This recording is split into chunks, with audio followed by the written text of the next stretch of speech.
Hello friends, welcome to our channel. இன்னைக்கு நம்ம சேனலில் இட்லி தோசைக்கெலாம் ஒரு சூப்பரான குருமா வெரைட்டி தான் எப்படி செய்யறதுன்னு பார்க்க போகிறோம். இந்த குருமா பண்ணுறது ரொம்பவே ஈஸிங்க. எங்கள் வீட்டில் அடிக்கடி இந்த குருமா தான் பண்ணுவோம். டக்குன்னு ஒரு 10 நிமிஷத்துலேயே பண்ணி முடிச்சிடலாம். இப்போ வாங்க எப்படி செய்யறதுன்னு பார்க்கலாம். இந்த குருமா பண்ணுறதுக்கு ஃபஸ்ட்டு ஒரு தேங்காய் பேஸ்ட் ரெடி பண்ணிக்க போகிறோம். அதுக்கு ஒரு மிக்ஸி ஜாரில் 1 கப் அளவுக்கு தேங்காய் எடுத்துக்கோங்க, துருவின தேங்காய். அதே கப்பில் 1/2 கப் அளவுக்கு பொட்டுக்கடலை எடுத்துக்கோங்க. பொட்டுக்கடலை சேர்க்குறப்ப குழம்பு தண்ணியாட்டம் இல்லாமல் கொஞ்சம் திக்காக உங்களுக்கு நல்ல கிரேவி டைப்பில் கிடைக்கும். அடுத்ததாக 2 மீடியம் சைஸ் தக்காளியை கட் பண்ணி இதில் சேர்த்துக்கோங்க. சேர்த்துட்டு 1/2 டீஸ்பூன் சோம்பு, சின்ன சின்னதாக 2 பீஸ் பட்டை, 3 கிராம்பு, 3 பல் பூண்டு, 3 வரமிளகா காரத்துக்காக. நம்ம மிளகாத்தூள் எதுவும் சேர்க்க போறதில்ல, அதனால நீங்க மிளகாய் எவ்வளவு வேணுமோ அவ்வளோ சேர்த்து இதில் அரைச்சிக்கோங்க. தண்ணி சேர்த்துட்டு நல்லா இந்த அளவுக்கு நைஸான பேஸ்ட்டா அரைச்சி எடுத்துட்டு வந்துக்கோங்க. பாருங்க, இந்த அளவு திக்கா இருக்கணும். தேங்காய் தெரியாத அளவுக்கு நல்லா நைஸா அரைச்சி எடுத்துட்டு வந்துக்கோங்க. இப்போ அடுத்ததா குருமா தாளிச்சு விட்டுறலாம். இந்த குருமாக்கு ஒரு வடை சட்டியில் 3 டேபிள் ஸ்பூன் அளவுக்கு எண்ணெய் ஊற்றிக்கோங்க. எண்ணெய் நல்லா சூடானதுக்கு அப்புறமா 1/2 டீஸ்பூன் கடுகு, 1/2 டீஸ்பூன் கடலைப்பருப்பு சேர்த்துக்கோங்க.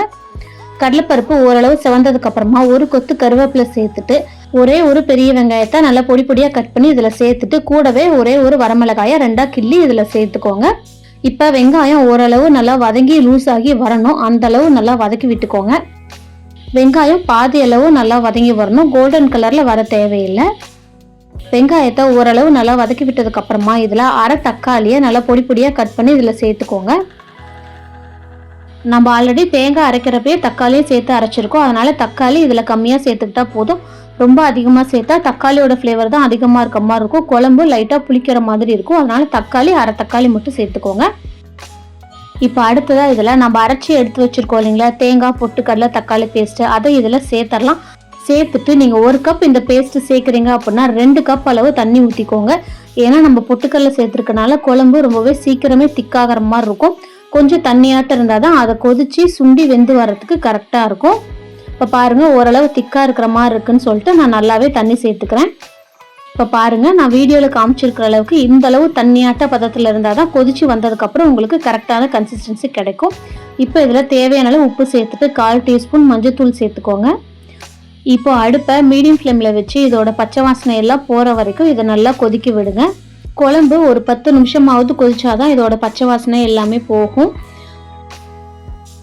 நம்ம சேர்த்துருக்க தண்ணியெல்லாம் சுண்டி குழம்போட கன்சிஸ்டன்சி நல்லா திக்காக வரும். இப்போ பாருங்கள், ஒரு 10 நிமிஷம் அளவுக்கு நல்லா கொதிச்சிருக்கு. பார்த்தாலே தெரியும் குழம்பு எவ்வளோ திக்காக வந்திருக்கு அப்படின்ட்டு. அவ்வளோதான், நம்ம குழம்பு ரெடி ஆகிடுச்சு. இப்போ கடைசியாக இதில் கொத்தமல்லி தலையை தூவி இறக்கிடலாம். இந்த குருமா இட்லி தோசை கூட ரொம்பவே சூப்பராக இருக்கும். டெய்லி இதை சாப்பிட்டா கூட உங்களுக்கு வயிற்றுக்கு ஒரு பிரச்சனையும் வராது. ரொம்பவே மைல்டாக, காரம் கம்மியாக, ரொம்பவே டேஸ்ட்டும் சூப்பராக இருக்கும். இது பண்ணுறது ரொம்பவே ஈஸி. குழந்தைங்களுக்கு இந்த குருமா ரொம்பவே பிடிக்கும்.